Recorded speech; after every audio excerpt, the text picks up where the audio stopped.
The US has long been complicit in the murder of thousands of people globally, but with Israel's US-facilitated genocide being live-streamed, the world finally sees it for what it is. With a defense budget greater than the next 10 countries combined, the US naturally remains an international hegemon. But it's not the benevolent empire it once sold itself as to the globe. Now as it transitions from post-9/11 forever wars, yet continues to engage in, finance, and manufacture the weapons of a genocide, America's decades-long spiritual decline has hit rock bottom. Recently, a man approached me after a lecture asking what makes Gaza different, and he was referring to the simultaneous international attention and inaction on the occupation's barbarity in Gaza.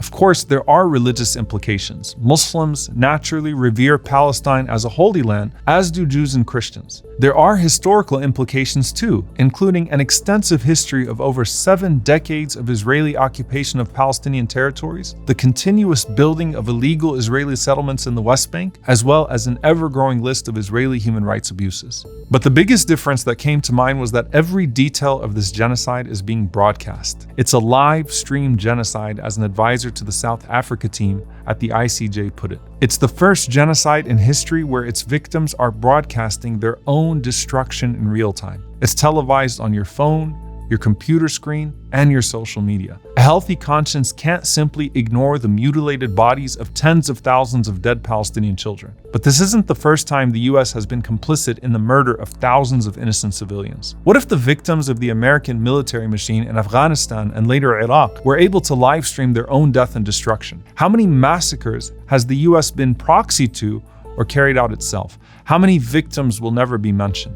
In 2020, under the Freedom of Information Act, the New Yorker sued the Navy, the Marine Corps, and the U.S. Central Command in an effort to obtain images from the Haditha massacre of 2005, a civilian slaughter in which U.S. Marines killed 24 Iraqi men, women, and children. The youngest victims included a 3-year-old and a 4-year-old boy named Abdullah, shot in the head from only 6 feet away. After a long fight lasting 4 years in March, the U.S. military apparatus released the images of the bloodbath.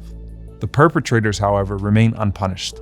The Haditha massacre is a microcosm of not just the US occupation of Iraq, but the West's brutal attempt to engineer artificial change, secure national security interests at the expense of local populations, and impose its will on the Muslim world. In an interview with Al Jazeera's Center Stage last week, Middle East Eye's editor-in-chief David Hurst blasted the Western world order amidst its complicity in Gaza. Nothing that the Western liberal alliance has done in the last 3 decades has worked, and yet it's still going on, he said. From forever wars in Afghanistan and Iraq to Barack Obama's no boots on the ground that fueled a drone strike heavy policy in Yemen, Pakistan, and Somalia, the US's spiritual death has been a long time coming. And it's not just the murder and destruction, it's the arrogance and hypocrisy of it all. They're using extremely illiberal means to protect their liberalism, and they're using it against Muslims, Hurst added in his interview with Al Jazeera. He went on to say they wouldn't dare to use that against Jews or synagogues. It is largely American bombs that have been dropped on the hospitals, the mosques,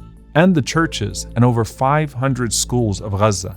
It is an American backing of Israeli war crimes and human rights abuses that allows the occupation to continue its ongoing genocide, and it is the sinister defense of Israeli terror, often at the expense of its own citizens, that is putting the final nail in the coffin of America's spiritual death. For decades, Washington has remained silent and dismissive of Israel's murder of American citizens, going to bat at State Department and White House briefings for the occupation against their own citizens. In 2003, Rachel Corrie, a 23-year-old American activist, was crushed to death by an Israeli bulldozer in Gaza. The bulldozer was an American one, sold to Israel through a Defense Department program. In 2022, Shireen Abu Akleh, a Palestinian-American Al Jazeera journalist, was killed by Israeli snipers in the West Bank. Just this week, Israeli forces shot dead 26-year-old Aisha Noor, a Turkish-American, taking part in protests against Israeli settlements south of Nablus. Israeli officials stated that they would look into it, a dismal response repeated for decades, and the US response will forever remain the same. A shoulder shrug, a disapproval devoid of consequence, because the US is not a negotiator, arbitrator, or by any means an objective voice vis-a-vis the Israeli occupation of Palestine. This Gaza genocide is an American one, and it is high time that Americans came to terms with their government's complicity in the type of war crimes they so often associate with historical hegemonic rivals.